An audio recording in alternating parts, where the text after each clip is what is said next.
Well, something interesting there, Sri, which I think might surprise some people.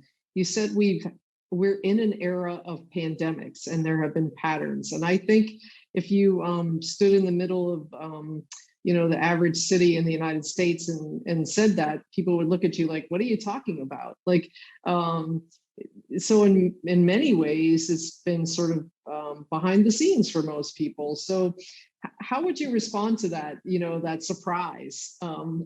Give us a sense of what these last decade or decades have shown. And that's a very good question, because we want to think about and identify eras depending on usually positive things.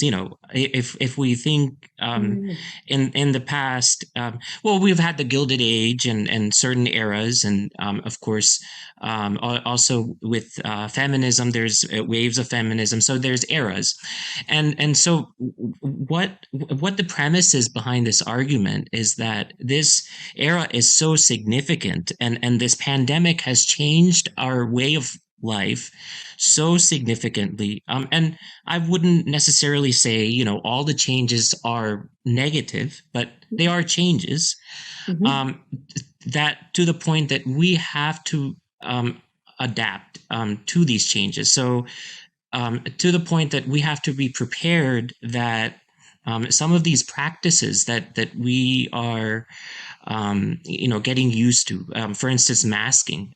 These are practices that in other countries have been commonplace for years, because this has been a known fact in other countries that